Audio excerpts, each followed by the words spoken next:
120 இடங்கள்ல திமுக 2வது இடம். இப்போ பெரும்பாலான தொகுதிகள்ல அதிகபட்சமாக 7வது சுற்றுல இருக்கு அப்படின்னு வச்சுக்கோங்களேன். இன்னும் ஒரு 15 சுற்றுகள் இருக்கு.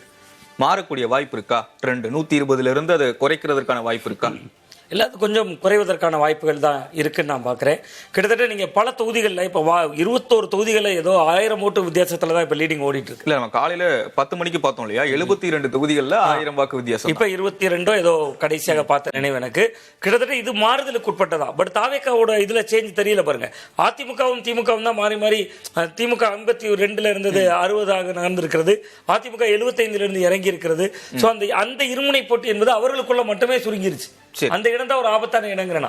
நீங்க இருமுனை போட்டினா 2 பேருக்கு அரியணைக்குள்ள இருமுனை போட்டியாக இல்லாம அந்த இருமுனை போட்டி 2ஆம் இடத்துக்கான இருமுனை போட்டியாக மாறிவிட்டது.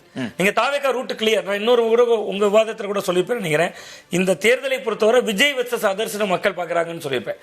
நான் நேர்பட பேசல தொடங்கி பல விவாதங்களை சொல்லியிருப்பேன்.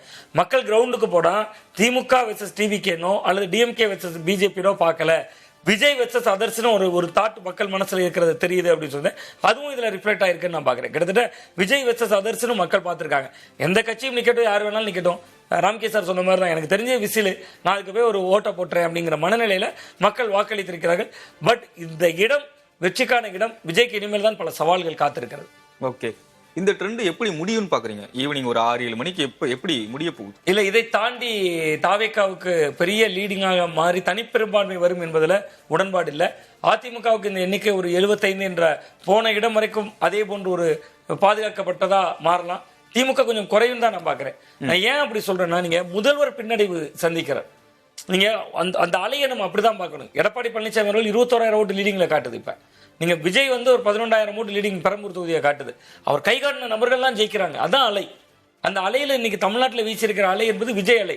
நான் கடந்த கூட ஒரு விவாதத்தில் கூட சொன்னேன், விஜய் அலை வீசுது, அது சுனாமியா மாறல, அதனால இது பாதுகாப்பா இருக்கும் டிஎம்கே. பட் இது வீசினது சுனாமின்னு நமக்கு தெரியுது. இப்ப விஜய் சுனாமி அடித்திருக்கிறது. அப்ப அதுல கிட்டத்தட்ட உங்களுக்கு இந்த எண்ணிக்கை என்பது ஒரு பெரும்பான்மை என்கிற இடத்தை நோக்கியும் விஜய் நகர்த்தாது. பட் அதிமுக திமுக இதுக்கு கீழே ரொம்ப இறங்காது அப்படின்னு தான் நான் பாக்குறேன். விஜய் அவர்களுக்கு ஒரு 10 சீட்டாவது பெரும்பான்மை என்கிற இடத்துக்கு வரதுக்கு தேவைங்கிற சூழல் வரலாம். பட் இதை விட மிக முக்கியமா ஒரு கூட்டணி இல்லாம கடவுளையும் மக்களையும் மட்டுமே நம்பி, விஜயகாந்த் சொன்னார் 2006ல், கடவுளையும் மக்களையும் மட்டும் நம்பியே களம் காண்கிறேன். அது மாதிரி அவர் சொல்லி மட்டும் காட்டினார், இவர் செய்து காட்டியிருக்கிறார் அப்படின்னு தான்.